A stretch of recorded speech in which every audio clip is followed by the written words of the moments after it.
नमस्कार, मैं श्यामगिरी। आप देख रहे हैं टीएफडी इंडिया न्यूज 24। टीएफडी इंडिया न्यूज 24 में आप सभी दर्शकों का स्वागत है। अचानक एनडीए की बैठक, क्यों? कुछ तो बड़ी बात होगी, क्योंकि मोदी एनडीए की बैठक तो बुलाते ही नहीं। और ऐसे में अचानक अगर एनडीए की बैठक बुलाई गई है तो बात जरूर गंभीर है, जिस पर अब हम लोग चर्चा करेंगे। लेकिन क्या कहीं ऐसा तो नहीं कि राहुल गांधी का डर दिखने लगा है? क्योंकि समस्याएं जिस तरह से उलझ रही हैं मोदी सरकार की, इससे लगता तो यही है कि राहुल गांधी ने इस देश के युवाओं को जगा दिया है और मोदी सरकार बहुत बुरी तरह से फंस गई है। लेकिन जेनजी ने और जेनजी के फैसले ने, यानी कि युवा, जेनजी का मतलब युवा 18 साल से 40 साल के एज के जो लोग हैं, उन लोगों के फैसले ने मोदी को बेचैन कर दिया है। ऐसे ही मुद्दों पर हम चर्चा करेंगे, लेकिन सबसे पहले इस पर हम लोग चर्चा करें कि राहुल एनडीए की अचानक जो बैठक बुलाई गई है, वजह क्या है। इसे ध्यान से आप दर्शक समझिए। अब यह सरकार है बहुत समस्या में। एक रिपोर्ट आ रही है जो यह कहा जा रहा है कि 4 से 5 दिन का, ध्यान से समझिए, 4 से 5 दिन का पेट्रोल डीजल गैस बचा हुआ है सरकार के पास में, जो दे सकती है। अब 4-5 दिन का बचा है तो वह किसे देगी और किसे नहीं देगी। ऐसी सूरत में राजस्थान के अंदर 1 जून से लॉकडाउन वाली स्थिति होने जा रही है। पेट्रोल पंप सब ताले लग जाएंगे, पूरे पेट्रोल पंप पर। अगर मैं सिर्फ राजस्थान की बात करूं तो सोचिए कि अगर पेट्रोल पंपों ने सभी ने ताला लगा दिया तो क्या मंजर होगा राजस्थान का। और राजस्थान के अंदर यह ऐलान कर दिया गया है कि 1 जून से ताला मार रहे, यह पेट्रोल पंप वालों ने ऐलान कर दिया।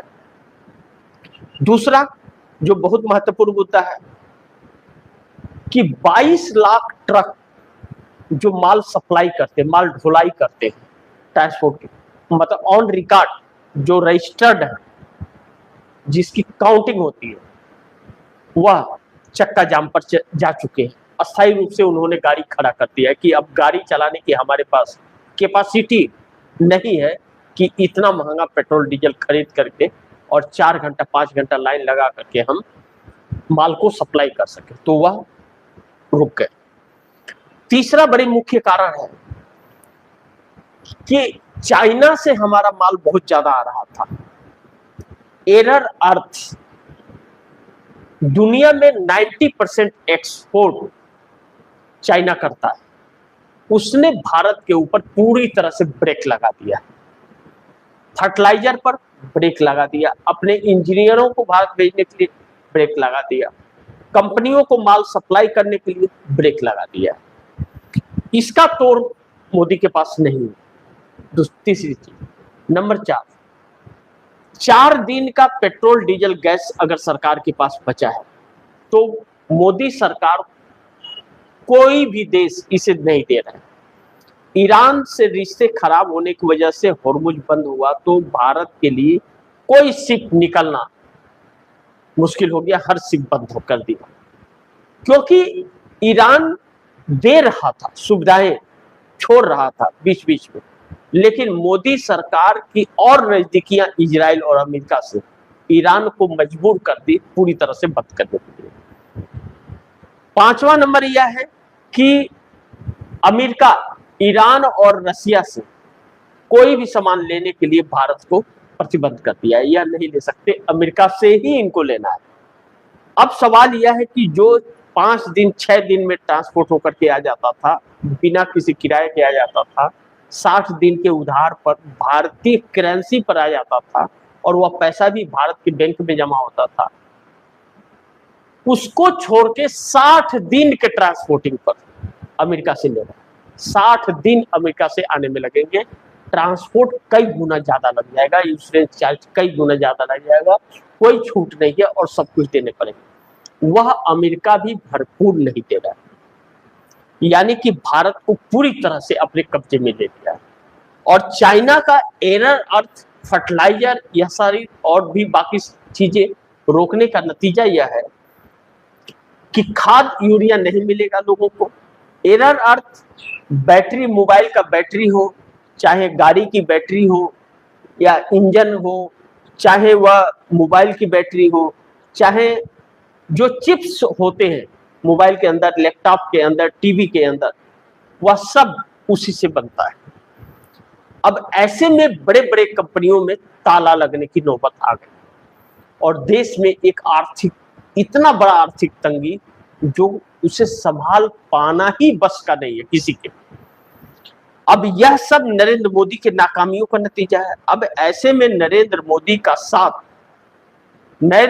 साथ बड़े बड़े दिग्गज छोड़ दिए हैं और हमारे देश की कंपनियां अमेरिका में जाकर, दूसरे देशों में जाकर के कंपनियां लगा रही है भारत छोड़ करके।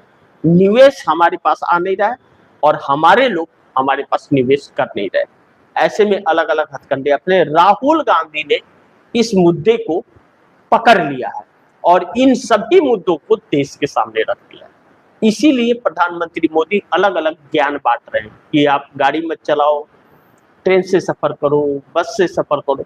वह बस का सफर भी मुश्किल होने वाला है। हकीकत यह है कि वह बस का सफर भी मुश्किल होने वाला है, इसलिए समस्याएं और बढ़ गई हैं। दूसरा चीज बड़ी महत्वपूर्ण है कि राहुल गांधी लगातार मजदूर, गरीब, रिक्शा चालक, ट्रक चालक, डिलीवरी बॉय, छात्र, इन सब के बीच में लगातार जा रहे हैं और बैठ रहे हैं और बातचीत कर रहे हैं। ऐसे में मोदी सरकार जो टिकी हुई है एनडीए गठबंधन के 53 सांसदों पर, उन सभी की बैठक, मुख्यमंत्रियों तक की बैठक बुलाई जा रही है, इसलिए कि इस वक्त में साथ मत छोड़। इन्हें डर है कि कहीं ऐसा ना हो कि डर के लोग साथ छोड़ दें, इसलिए नरेंद्र मोदी बेचैन और यह बैठक उन्हें करनी पड़ रही है जो राहुल गांधी के बढ़ाए गए कदम से डराता है। ऐसे में एक बड़ी महत्वपूर्ण बिंदु यह है कि एनडीए के अंदर भी एक बेचैनी सी छाई हुई है, कोई किसी मुद्दे को लेकर के तो कोई कुछ किसी मुद्दे को लेकर के। अब इसमें देखना बड़ी महत्वपूर्ण है कि किसे क्या फर्क पड़ रहा है।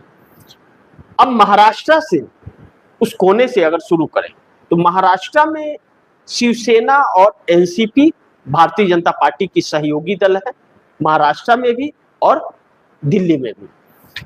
महाराष्ट्र के अंदर शिवसेना एकनाथ शिंदे की और एनसीपी दोनों ही मुखर हो गई है। 17 सीटों के उपचुनाव पर आपस में टकराव हो गया है भारतीय जनता पार्टी से। भारतीय जनता पार्टी झुक भी कहीं नहीं रही है और सबका साथ भी चाहती है। ऐसे में जो एकनाथ शिंदे ने कहा कि हम गठबंधन छोड़ देंगे, वह बात जेहन में मोदी की बैठ चुकी है। अब इस बैठक में यह भी तय होगा, किसी ने भी अगर साथ छोड़ दिया मोदी का तो मोदी अलग थलग पड़ जाएंगे। पड़े तो वैसे भी हैं। दूसरी तरफ नीतीश कुमार मोदी की बैठक को अवॉइड कर रहे हैं, वह नहीं आ रहे मोदी की बैठक में। मोदी के बातों से इत्तेफाक नहीं रखते नीतीश कुमार, यह समस्या मोदी के लिए होगी।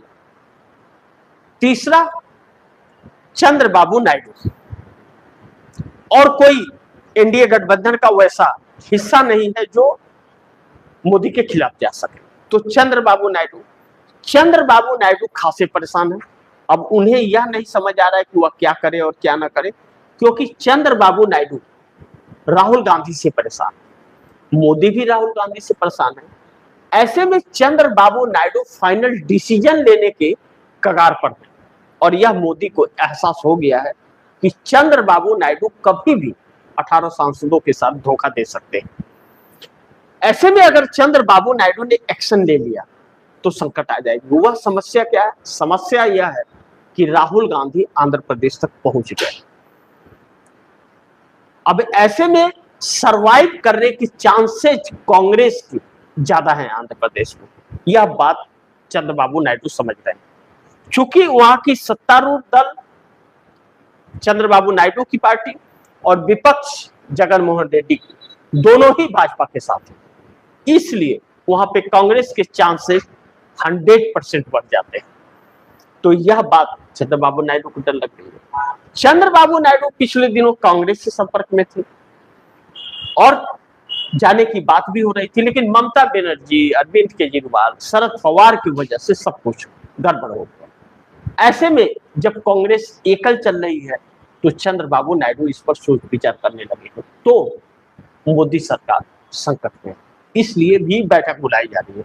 तीसरा, इंडिया गठबंधन की बैठक 6 जून को है और एनडीए गठबंधन की बैठक 10 जून को है। इंडिया गठबंधन के एक्शन पर एनडीए गठबंधन की बैठक में रिएक्शन होगा।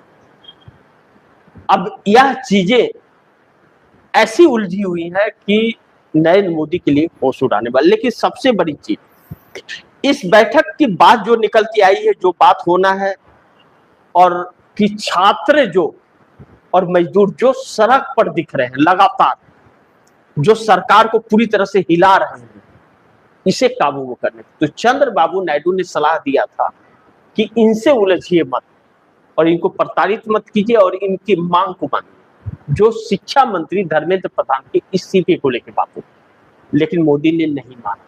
मोदी ने यह भी नहीं माना कि एनडीए गठबंधन का मिनिमम कॉमन प्रोग्राम बने, सब कुछ अस्वीकार कर दिया और अब यह संकट आ गई। अब दूसरा जो बड़ी महत्वपूर्ण बिंदु यह है कि इस देश में जो राहुल गांधी ने कहा था कि आर्थिक तूफान आने वाला है, वह आ चुका है। बस आप तक वह बहुत जल्द पहुंचने वाला है।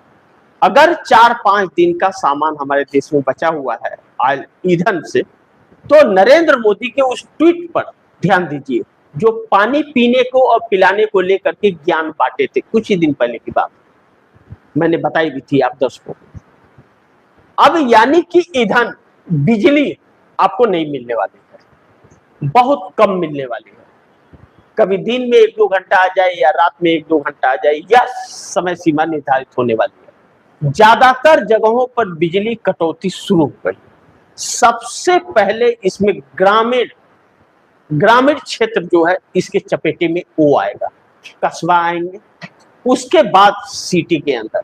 सिटी में कुछ हिस्सा ऐसे हैं जिनको बहुत ज्यादा कटौती नहीं कर सकते, तो ग्रामीण क्षेत्र में बहुत ज्यादा प्रभाव। अब सोचिए कि बिजली आपको मिलेगी नहीं और डीजल है नहीं, तो आपके खेती कैसे होगी और आप किसी तरह कोई काम धंधा कैसे करेंगे? यह समस्या बहुत बड़ी है।